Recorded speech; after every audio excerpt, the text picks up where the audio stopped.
président de la République a inauguré hier après-midi la centrale à cycle combiné de la Cyprel, un investissement de 225 milliards de nos francs.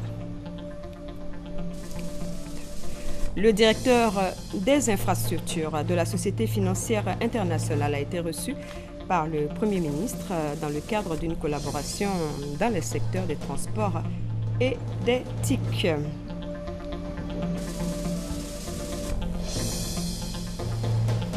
Et puis, la condamnation à vie requise contre les principaux accusés dans le procès de l'assassinat du général Robert Nguyi.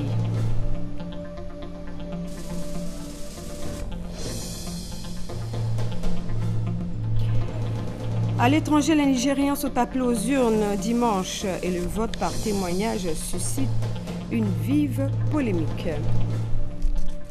Mesdames et messieurs, bonsoir, bienvenue dans votre journal.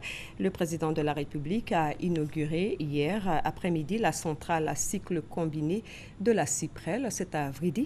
225 milliards de francs d'investissement, 27 mois de travaux. Le cycle combiné de la compagnie ivoirienne de production d'électricité va alimenter 120 000 foyers. Le reportage de Mahamadou Traoré et Awa Touré.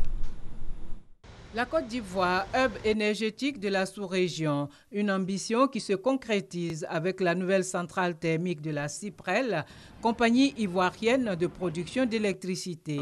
Et c'est en personne que le président Alassane Ouattara est venu la mettre en service mercredi en fin d'après-midi. Baptisée Cyprel 4, cette centrale thermique est un cycle combiné gaz-vapeur qui augmente de 321 à 556 MW la capacité énergétique de la Cyprel, soit une production additionnelle d'électricité de 1600 GWh par an. Cyprel 4 contribue aux efforts de l'État de disposer d'une énergie propre, fiable et accessible à tous pour accroître la compétitivité économique et positionner notre pays en hub énergétique régional compétitif fournissant une énergie de qualité. Excellences, Monsieur le Président de la République, Mesdames et Messieurs, soyez assurés que Cyprel, le groupe Eranov et son actionnaire de référence Emerging Capital Partner ECP ont la volonté d'accompagner l'État de Côte d'Ivoire durablement dans le cadre de nouveaux projets visant à améliorer le bien-être des populations ivoiriennes. D'un coût d'environ 225 milliards de francs CFA, la réalisation de Cyprel 4 représente une avancée environnementale. Cyprel 4 va produire de l'électricité sans consommation additionnelle de gaz et permet également d'éviter le rejet de 500 000 tonnes de CO2 dans l'atmosphère. Cyprel 4 est aussi le fruit d'un partenariat public-privé entre l'État de Côte d'Ivoire et les bailleurs de fonds. Nous savons, Excellence, Monsieur le Président de la République, qu'au regard de votre ambition pour la Côte d'Ivoire, ces succès demeurent insuffisants et on appelle d'autres. Une telle ambition nécessitera de poursuivre les efforts consentis pour assurer la pérennité financière du secteur, préserver les principes de sa cascade de paiement qui assure transparence et rigueur à tous les intervenants, et enfin, assurer la prioritisation rigoureuse des meilleurs projets portés par les meilleurs partenaires. À cela, nous, bailleurs de fonds, répondrons avec la plus forte des déterminations pour continuer à vous appuyer dans la mise en œuvre de vos grands projets. De 2011 à ce jour, la puissance énergétique de la Côte d'Ivoire est passée de 1391 à 1975 MW, soit une capacité additionnelle de 584 MW. Pour autant, l'État voit plus grand pour les années à venir. La forte croissance de la demande en électricité, estimée à 10% par an, induite par la forte croissance économique que vous avez insufflée en notre pays, nous a conduit à initier également plusieurs autres projets de construction d'ouvrages, de production, qui devraient porter notre puissance installée à environ 4 000 MW en 2020 et plus de 6 000 MW en 2030. La mise en œuvre des projets issus du plan directeur élaboré par le secteur de l'électricité sur vos instructions va nécessiter des investissements importants sur la période 2015-2030, estimée environ à 22 milliards de dollars. Le financement de ce projet sera principalement assuré par le secteur privé. De l'électricité en abondance et de qualité pour les populations, s'est réjoui le président Alassane Ouattara suite à la mise en service de cette centrale à cycle combiné. Avec la mise en œuvre de cette centrale, la Côte d'Ivoire a atteint pratiquement son objectif de 2000 MW de capacité installée en 2015-2016. C'était notre objectif. C'est l'objectif que nous avions annoncé il y a quelques années quand nous sommes arrivés aux affaires. Cela montre à quel point le gouvernement a fait preuve non seulement d'engagement, mais également d'assiduité. Et comment la confiance a amené les opérateurs, les financiers à nous soutenir pour pouvoir arriver à cet objectif. Je suis tellement fier de pouvoir dire à nos concitoyens que non seulement nous avons un peu plus d'électricité, mais nous avons également de l'électricité de bonne qualité pour les Ivoiriens, pour améliorer le quotidien de nos concitoyens et pour bien sûr être disponible pour aider les pays voisins. D'autres projets structurants dans le domaine énergétique sont en cours de réalisation, tels les barrages hydroélectriques de Soubré, de Saint-Grobo à Ouati, 3 centrales à gaz, 2 à charbon à San Pedro. La Banque mondiale renforce sa coopération avec la Côte d'Ivoire. Une délégation de l'institution a échangé aujourd'hui même avec le Premier ministre, le directeur des infrastructures de la Société financière internationale et le directeur principal chargé des transports et des TIC à la Banque mondiale envisagent d'appuyer l'État ivoirien dans les domaines des transports et des technologies de l'information et de la communication. Séance de travail ce jeudi du Premier ministre Daniel Kablan-Duncan avec une forte délégation du groupe de la Banque mondiale.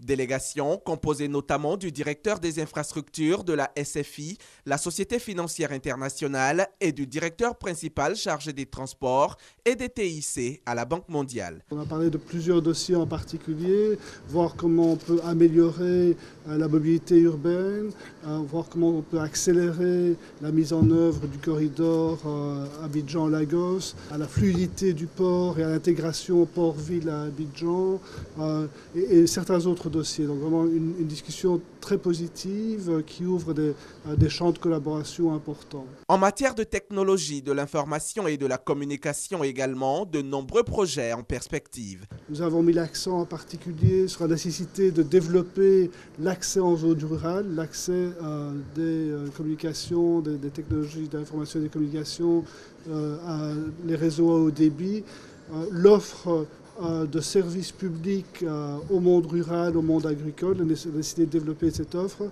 Nous avons également évoqué l'importance de développer des réseaux intégrés au niveau de l'administration et des services publics. Pierre Ghislain ajoute que la Banque mondiale entend accélérer les chantiers déjà en cours dans le cadre de sa collaboration avec l'État de Côte d'Ivoire. Pour ce qui est du coût des travaux, les discussions ont commencé mais n'ont pas encore fait l'objet d'estimations chiffrées. Le budget précis sera connu dans les mois à venir. Et le reportage était signé Hamza Diaby. Dans le cadre de sa visite de travail en Côte d'Ivoire, le directeur central du pôle compétences, transport et nouvelles technologies de l'information et de la communication du groupe de la Banque mondiale, Pierre Guillain, a visité les chantiers financés en partie par son groupe en compagnie des responsables du projet de renaissance des infrastructures de Côte d'Ivoire, en abrégé précis. Pierre Guillain a constaté l'état d'avancement du chantier du boulevard de France redressé et des travaux d'équipement et de raccordement de forage à Kandjé. Paul Kouadio, Francis Boifo. Commune de Cocody. Bientôt, une voie de plus reliant Bingéville en passant par le boulevard de France à la Riviera Golf.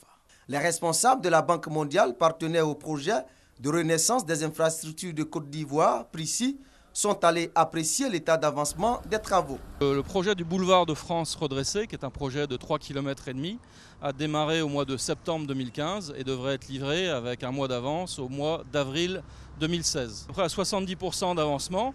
tous les travaux de terrassement sont terminés, ainsi que l'assainissement. On est à la réalisation de la chaussée. À Akandje, dans la commune de Bingéville, une station de traitement d'eau d'une capacité de 600 m3 par heure est en voie de réalisation. Elle vient en appoint à celle de la Badea, construite pour traiter 1500 m3 d'eau par heure. On est sur un site où on a travaillé ici donc, sur le traitement de l'eau potable pour desservir les quartiers qui étaient la nouvelle zone d'extension de Cocody, où il y avait vraiment des graves problèmes d'eau potable. Pour ce projet, nous avons financé 100 millions de dollars dans une première phase et nous sommes sur le point de financer une phase additionnelle de 70 millions de dollars. Au niveau de la Banque mondiale, nous sommes vraiment contents d'avoir pu accompagner ce processus depuis un certain nombre d'années et de pouvoir contribuer également à la qualité de l'eau ici, de l'eau potable à Abidjan. À travers le projet de renaissance des infrastructures de Côte d'Ivoire, PRICI, l'État et la Banque mondiale veulent répondre aux besoins prioritaires des populations. Les bonnes nouvelles s'enchaînent pour la Côte d'Ivoire. Le pays bénéficie d'un projet d'appui à l'éducation dans les communautés de production de cacao. 30 milliards de francs seront débloqués grâce à ce projet pour transformer le secteur de l'éducation dans les communautés vivant du cacao. Ce projet qui vient d'être lancé en présence de la première dame de Côte d'Ivoire, Dominique Ouattara, est une initiative de la fondation suisse Jacob. Notre reportage. L'initiative TREC vise à améliorer les conditions de vie de tous les enfants et adolescents de Côte d'Ivoire en concentrant son action sur la qualité de l'éducation dans les communautés de producteurs de cacao. Conçu et financé au départ par la fondation suisse Jacob, l'une des plus importantes fondations à vocation caritative du monde, se consacrant à l'amélioration des conditions de vie des enfants et des jeunes, ce programme met l'accent sur 3 aspects essentiels. Le haut degré de priorité mis par le gouvernement ivoirien sur l'amélioration de l'éducation pour les enfants et les jeunes, notamment à travers l'école obligatoire, l'engagement fort et sans précédent de l'industrie du cacao et du chocolat, ainsi que du gouvernement ivoirien pour améliorer les conditions de vie des cacaoculteurs et enfin l'esprit d'entreprise de plus en plus développé chez les petits cultivateurs et dans la société civile qui permet de promouvoir la qualité de l'éducation à tous les niveaux. L'amélioration de l'éducation des enfants de ce globe est une des priorités de l'aide publique suisse et la lutte contre le travail des enfants, un sujet d'attention du Conseil fédéral, notre gouvernement, et du Parlement suisse. C'est sur ces arrière-fonds que l'ambassade accueille avec un engagement particulier le lancement du programme TREC. Fort de ce constat, la Fondation Jacob a annoncé une aide de 30 milliards de francs CFA pour le démarrage de TREC, un programme qui s'est transformé en une coalition toujours plus forte de partenaires publics et privés comme la Fondation mondiale du cacao représentée par le directeur du programme pour l'Afrique. Grâce à ce programme, la Fondation mondiale du cacao sera partenaire de la Fondation Jacobs pour amplifier et étendre l'impact de l'investissement du secteur privé pour le bien-être social et économique des producteurs de cacao en Côte d'Ivoire. Le Premier ministre s'est réjoui de l'excellence des relations entre la Côte d'Ivoire et la Suisse avant de rendre hommage à la Première Dame pour ses actions en faveur des enfants. Excellence Madame la Première Dame, votre efficace leadership à la tête du Comité national de surveillance des actions de lutte contre la traite, l'exploitation et le travail des enfants, CNS en abrégé, a permis d'adresser cette question tant au niveau national que sous-régional et d'obtenir l'adhésion massive des populations concernées. C'est sans aucun doute à cause de votre fort engagement en faveur de ces enfants que se mobilisent pour leur éducation, leur bien-être et leur épanouissement des partenaires techniques et financiers, des agences du système des Nations Unies, des ONG et les industries du secteur cacao, chocolat, bien sûr, la Fondation Jacob ici fortement représentée. La Première Dame de Côte d'Ivoire a félicité la Fondation Jacob pour cette initiative. En tant que présidente du Comité national de surveillance des actions de lutte contre la traite, l'exploitation et le travail des enfants, je suis satisfaite de constater que nos partenaires internationaux nous soutiennent dans notre combat pour l'éradication des pires formes du travail des enfants. De 2012 à 2015, ce sont en tout 70 écoles primaires et un collège qui ont été bâtis par nos partenaires, j'encourage l'ensemble des acteurs de l'industrie du chocolat et du cacao à continuer de nous soutenir d'une part dans la construction des écoles et d'autre part dans l'amélioration de la qualité de l'enseignement reçu. C'est à ce prix que nous offrirons un meilleur avenir à tous nos enfants. Un dîner a mis fin à cette belle cérémonie qui célèbre le financement sur 5 ans du système éducatif ivoirien dans les zones productrices de cacao à hauteur de 30 milliards de francs CFA.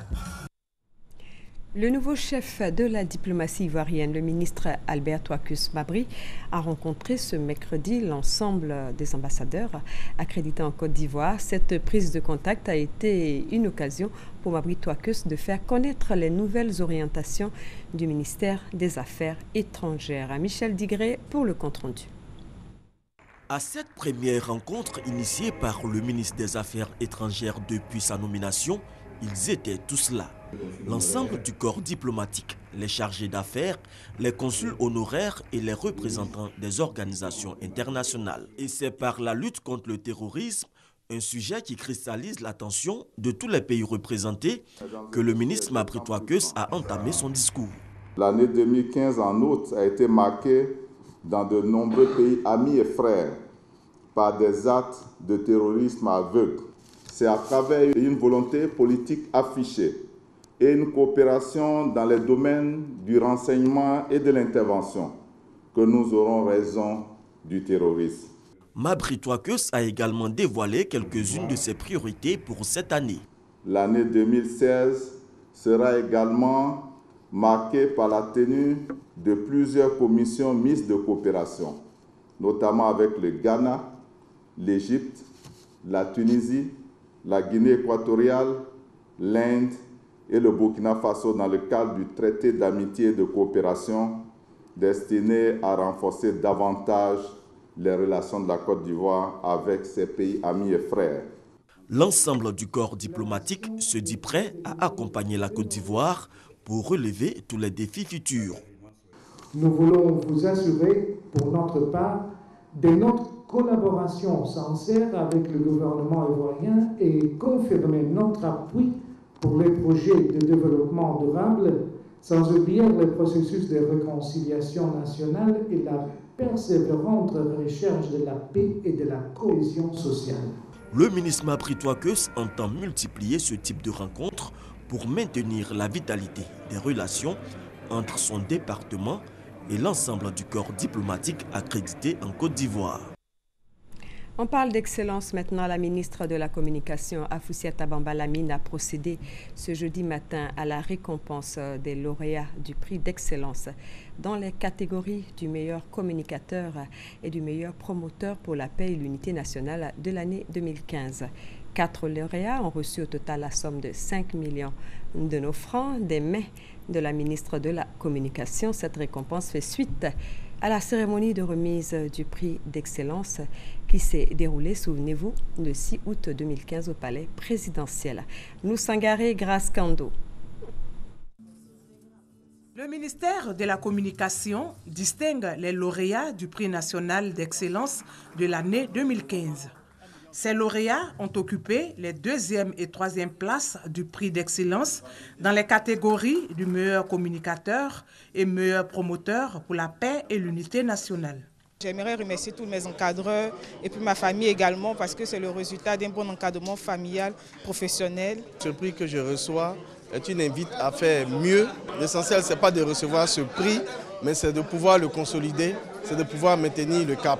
Tous primés pour la qualité de leur travail et leur sens élevé de la responsabilité pour la promotion de la paix, ces femmes et hommes de médias ont été félicités et encouragés par la ministre de la Communication à plus de professionnalisme pour une presse de qualité. Je saisis donc cette occasion pour vous inviter à davantage d'efforts dans la quête de la qualité, car j'en suis persuadée, une presse de qualité est indispensable à l'avènement de l'Ivoirien nouveau et à l'émergence de notre pays à l'horizon 2020. Quant aux autres acteurs du secteur qui n'ont pas encore été primés, je veux citer les caméras women, les caméramens, les photographes, enfin tous ceux qui participent à rendre la vigueur au secteur de la communication, je voudrais les inviter à faire acte de candidature aux futures éditions du concours du prix d'excellence. C'est donc en saisissant cette opportunité qu'ils se donneront la chance de voir leur mérite être reconnus par la nation tout entière. Les lauréats du meilleur communicateur et ceux du meilleur promoteur de la paix et de l'unité nationale ont reçu au total une somme de 5 millions de francs CFA de la part du ministère de la Communication. Ces acteurs de médias sont reconnaissants au ministère. Ils ont par ailleurs salué les réformes entamées dans le secteur, notamment la modernisation d'outils de production de la Société nouvelle de presse et d'édition de Côte d'Ivoire, l'accélération du processus de migration vers la TNT et les investissements au profit de la RTI. Je vous le disais en titre, le tribunal militaire d'Abidjan a rendu son verdict à l'issue du procès de l'assassinat du général Robert Gueye. Seka Yapo Anselme, Dogoblé Bruno et Daliba Seri sont condamnés à la prison à vie, reconnus coupables des faits d'assassinat et de complicité d'assassinat du général Robert Gueye. Ils devront également payer 500 millions de francs de dommages et d'intérêts à la famille de l'ancien président ivoirien. 6 autres prévenus écopent de 10 années d'emprisonnement ferme. 13 ont été acquittés par le tribunal militaire. Après 5 heures de délibération, le verdict est tombé. Condamnation à vie pour le lieutenant-colonel Bruno Dogoblé, le capitaine Anselme Seka Yapo et le sergent-chef Daliba Seri. 10 années de prison pour 13 soldats. Coupables des faits d'assassinat et de complicité d'assassinat du général Robert Gueye, son épouse Doudou Rose, du capitaine Fabien Koulibaly et des membres de sa garde rapprochée. Ils doivent payer à titre de dommages et intérêts la somme de 500 millions de francs CFA à la famille du général Robert Gueye, 100 millions de francs CFA à celle de Doudou Rose et 250 millions de francs CFA à la famille du capitaine Fabien Koulibaly. Par ailleurs, 13 autres prévenus ont été acquittés. Pour les familles des victimes, c'est un grand soulagement. Savoir que des officiers ont été condamnés, quelque part, ça fait mal. Que tout le monde sache qu'on ne peut pas, de son propre chef ou impunément, commettre des actes qui sont irréparables. Il fallait que justice soit faite. La décision du tribunal est diversement interprétée par les avocats de la défense et de la partie civile. Déçu par l'ampleur de la condamnation. Déçu parce que notre juridiction ne peut pas s'élever au-dessus des rumeurs. Je voudrais qu'on dise simplement le droit. Pour nous, le plus important, c'est qu'il y ait eu jugement et c'est que le tribunal ait déclaré certains coupables. Le plus dur, c'est aujourd'hui que ça commence. Essayer d'oublier, essayer de pardonner. Certes, les familles en ont souffert, mais elles feront tout pour pardonner. Après 3 mois de procès, le voile est enfin levé sur la mort du général Robert Gueye, 14 ans après. Les victimes des crises survenues en Côte d'Ivoire, victimes de la sous-préfecture de Dania, seront prises en charge dans le processus d'indemnisation. C'est l'annonce faite par le professeur Mariatou Koné aux populations de cette localité. La ministre de la Solidarité, de la Cohésion sociale et de l'indemnisation des victimes a elle-même effectué le déplacement dans le département de Vavoie, une mission conjointe avec l'ONUCI. Nous y reviendrons. En politique, sachez que le Rassemblement des Républicains est satisfait de son bilan politique. Les porte-paroles des structures, des élus du RDR se sont succédés au pupitre et ont dressé un tableau positif des stratégies politiques adoptées. En 2015, par le parti, les militants ont été félicités pour la victoire du Rassemblement des Oufouettistes pour la démocratie et la paix. RHDP à la présidentielle et bien entendu la question du parti unifié a été abordée. Et on le sait, la direction du Rassemblement des Oufouettistes a révélé qu'en accord avec le président Alassane Ouattara, le parti réunifié s'appellera Rassemblement des Oufouettistes pour la démocratie et la paix. Il devra regrouper tous les partis composant le RHDP. Et c'est ça qui est très important. Jusqu'à ce que l'un ou l'autre parti renonce à son identité. Ce paragraphe du communiqué final a fait l'objet de beaucoup de controverses depuis lundi dernier. Et pourtant, les choses sont très simples à comprendre. La première chose à retenir, c'est que le parti unifié va obéir au processus de mise en place de ces textes fondateurs. La deuxième chose à retenir, c'est que l'existence du juridique des partis politiques n'est pas remise en cause par le déclenchement du processus de création du parti unifié. Cela veut dire quoi? Cela veut dire que le PDCI-RDA, le RDR, l'UDPCI, le MFA, l'UPCI ne sont pas dissous. Leurs instances ne sont pas non plus dissoutes. Ces partis, tout en gardant leur autonomie, continuent d'exister et de fonctionner au sein du RHDP comme ça a toujours été le cas. Même après la création du parti unifié RHDP, ils continueront d'exister et de mener leurs activités jusqu'à ce que de façon souveraine, l'un ou l'autre parti fasse une déclaration de renonciation à son identité propre au profit du parti unifié. Voilà, vous le savez, le directoire du Rassemblement des Oufouettis pour la démocratie et la paix s'est réuni en début de semaine. Et à l'ordre du jour, le parti unifié, un communiqué a été produit à cet effet. Et vous venez de suivre la conférence de presse animée par le porte-parole du RHDP, Kobenan Kwasi Adjumani. C'était un extrait de sa conférence de presse et nous y reviendrons. Je vous le disais, les porte-paroles des structures, des élus du RDR se sont succédés au pupitre et ont dressé un tableau positif des stratégies politiques adoptées en 2015 par le parti. Les militants ont été félicités pour la victoire du Rassemblement des Oufouettis pour la démocratie et la paix. À la présidentielle et bien entendu, la question du parti unifié a été abordée. Compte rendu, Gabriel Zané. L'événement majeur qui aura marqué la vie du Parti des Républicains est la victoire d'Alassane Ouattara à la présidentielle d'octobre 2015.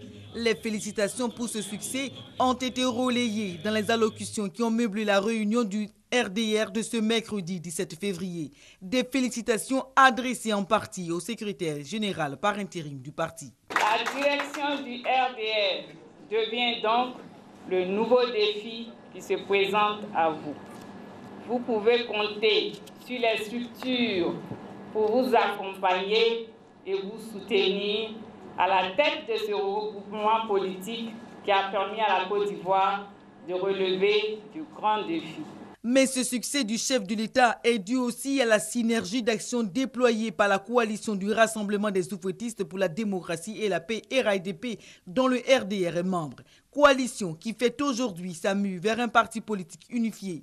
Récemment nommé président du directoire du RADP, Amadou Soumaoro se veut rassembleur et prêt à relever les défis liés à son nouveau poste. Je m'emploierai à rassurer les militants de tous les partis membres de l'alliance du RHDP, à prendre en compte leurs craintes respectives et à les convaincre que le RHDP, au lieu de se construire contre nos intérêts, est un impératif de rassemblement, de large consensus devant permettre à notre beau pays de poursuivre sa marche dans la paix vers le développement et l'émergence. La mission qu'il devra accomplir dans les prochains jours est celle de consolider les bases du consensus dans le RADP. Pour cela, il a le soutien du RDR. On poursuit avec l'avis des partis politiques. Assemblée générale du secrétariat de l'UDPCI de la région du Tompi. La rencontre s'est déroulée dans la ville de Mans. Objectif, remobiliser les militants et militantes du Tompi avant les futures échéances électorales locales. Reportage F. Boué.